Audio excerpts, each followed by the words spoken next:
So I want to start with a story time. It's a story that really opened my eyes to the beauty of slow living. A year ago, I was in the thick of it.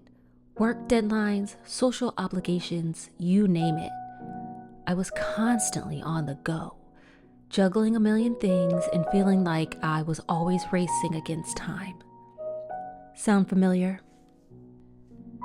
That all changed when I stumbled upon the concept of slow living. It was like a light bulb moment. Slow living isn't about doing less, it's about doing things differently. It's about slowing down, being present, and savoring the simple pleasures of life. When I started embracing this lifestyle, I noticed a shift, not just in my schedule, but in my entire outlook on life. First off, I felt a lot less stressed. Without the constant rush, I could actually breathe and appreciate the present. And then there's the creativity. Slowing down gave me the mental space to explore new hobbies and passions. I started jewelry making, coloring, and even picked up photography again. These activities brought a sense of fulfillment and joy. But perhaps the biggest benefit was reconnecting with myself. In the hustle and bustle, it's easy to lose sight of who you are and what you need. Slow living helped me tune into my own thoughts and feelings, to nurture my well-being and live more authentically. So today, I want to share 5 practical ways you can start embracing slow living. Digital detox days. First up, let's talk about our digital lives. We're more connected than ever, but that can sometimes leave us feeling more disconnected from ourselves and the world around us. Enter the concept of digital detox days.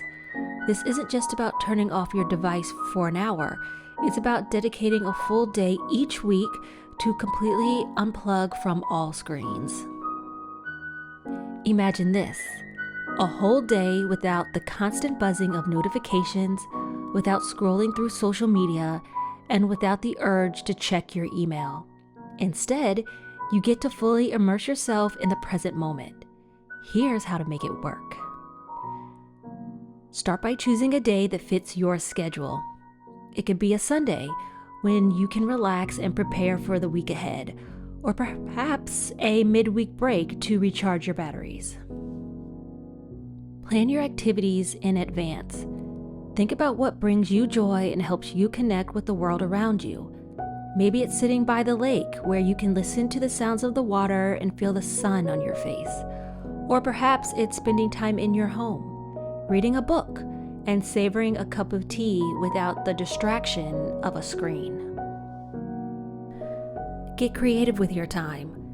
Try out a new recipe and enjoy the process of cooking from scratch. Have a face-to-face conversation with a friend. Or pick up a hobby like painting or playing a musical instrument. The key is to engage in activities that nourish your soul and keep you grounded. Now reflect on your experience at the end of the day. How do you feel about spending a full day unplugged? What did you notice about your thoughts, emotions, and interactions? Use these reflections to adjust and improve your future digital detox days. Intentional morning routines. Up next, let's talk about mornings. For many, mornings can often feel like a mad dash. But what if we flipped the script and made mornings a time to savor? Here's how I created an intentional morning routine that sets a peaceful tone for my entire day. First, I start my mornings by waking up to the gentle sound of my alarm clock. Instead of a blaring beep, I wake up to a soft, soothing song. It's a gentle way to wake up, and it sets a calming tone from the very beginning. Next, I spend a few minutes getting cuddles from my cat Millie, as well as do a simple breathing exercise in bed. I close my eyes, take deep breaths in through my nose, and slowly exhale through my mouth. This helps me to center myself and start the day with a clear, calm mind. After that, I head to the kitchen for a glass of water. This small ritual helps to wake up my digestive system and feels like a refreshing start. Once I'm hydrated, I get dressed for the day.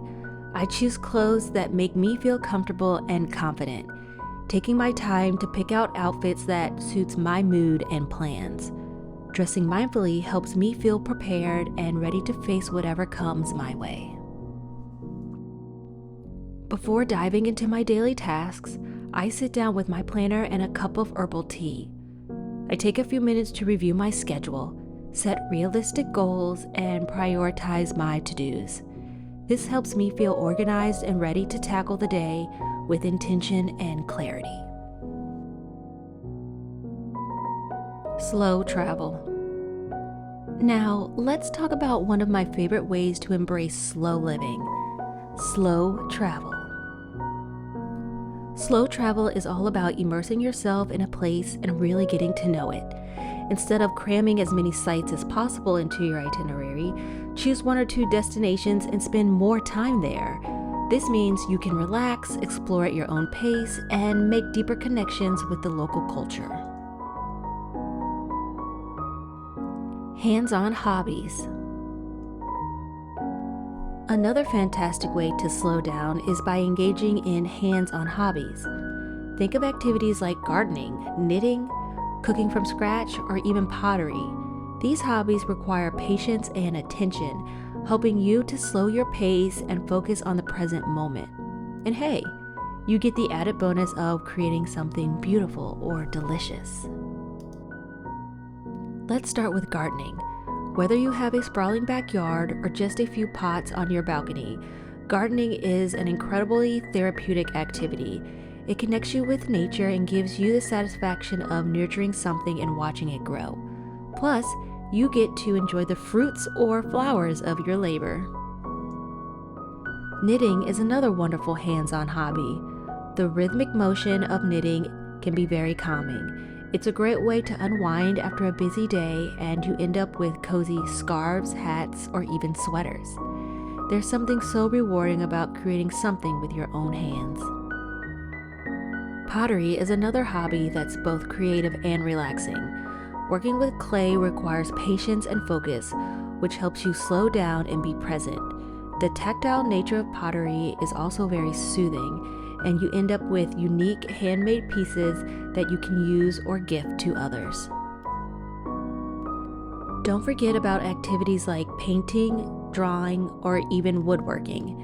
These hobbies allow you to express yourself creatively while also providing a sense of accomplishment.